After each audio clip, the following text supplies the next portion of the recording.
Hey everyone, আসসালামু আলাইকুম and রমজানুল মোবারক টু অল অফ ইউ। দেখতে দেখতে রমজান মাস একদম শেষের দিকে চলে এসেছে, আর একদিন বা দুদিন পরেই পবিত্র ঈদ উল ফিতর। আগামীকাল চাঁদ রাত আর তারপরের দিন ঈদ। তো বুঝতেই পারছেন, ঈদ একদম দোরগোড়ায় এসে কড়া নাড়ছে। তবে রোজার মাসটা আমার কাছে বেশি ভালো লাগতো। রোজার মাসটা শেষ হয়ে যাচ্ছে দেখে মনটা একটু খারাপ, কারণ রোজার মাসটা থাকলেই মনে হয় যে না, ঈদ আসছে, আর ঈদ এলে ঈদ তো চলেই যায়। তো ওই আশি ব্যাপারটাই হচ্ছে সবচেয়ে বেশি আনন্দের। তো আজ আপনাদের সাথে শেয়ার করছি আজকের ইফতার শুরুতেই তো দেখে নিলেন, বিরিয়ানি রান্না করেছে আম্মু, আর এখান দিয়ে ডিম বিরিয়ানির সঙ্গে সার্ভ করবে, তাই ডিমগুলো সিদ্ধ করে একটু ভেজে নিচ্ছে। আর এখান থেকে দেখতে পাচ্ছেন সালাদ কাটা রয়েছে। আর কি আছে চলুন সেগুলো দেখিয়ে দিচ্ছি। প্লেটটা তার আগে সাজাতে হবে, সবার প্লেটই সাজিয়ে নেব। তবে আর দেরি কেন, চলুন তাহলে ডাইনিং টেবিলে যাওয়া যাক।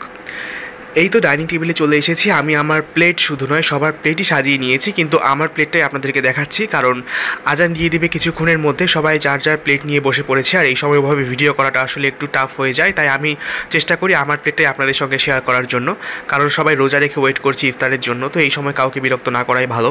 তো আমার প্লেটে দেখতে পাচ্ছেন সব কিছু আমি সাজিয়ে নিয়েছি। এপাশ থেকে শরবত রয়েছে, সেই সাথে এখানে রয়েছে সেই বিরিয়ানি, আর বিরিয়ানির পাশে রয়েছে ডিম এবং সালাদ।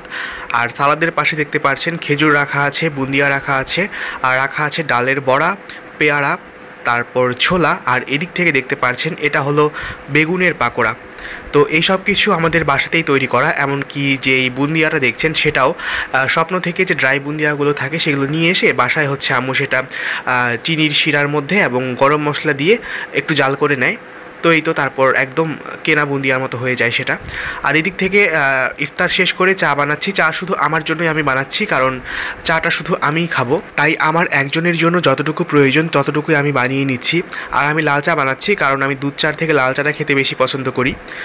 তো এই তো চা খাওয়া শেষ, আর রাত্রেবেলা আমি ডিনার করি না, একদম ইফতার খেয়ে তারপর সেহরির সময় খাই। তো শুয়ে পড়েছি, আর রাত্রে শুতে এসে দেখলাম যে আমার রুমে একটা জোনাকি পোকা ঢুকেছে। জোনাকি পোকাটা দেখে মনে পড়লো সেই জ্বলে জোনাকি জ্বলে যায় আলো, না কি যেন একটা গান আছে না, ওটার কথা।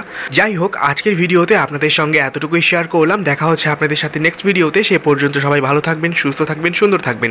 সবাইকে জানাচ্ছি অ্যাডভান্স ঈদ মোবারক। সেই সাথে সাথে রমজান মাসের শুভেচ্ছা তো থাকছেই, কারণ রমজান মাস হলো পবিত্র মাস, সিয়াম সাধনার মাস। রমজান মাসে আল্লাহ তাআলা যেন সকলের মনের সকল সৎ ইচ্ছেগুলো পূরণ করে, তেমনটাই প্রত্যাশা সবসময়। আজকের মতো তাহলে শুভরাত্রি।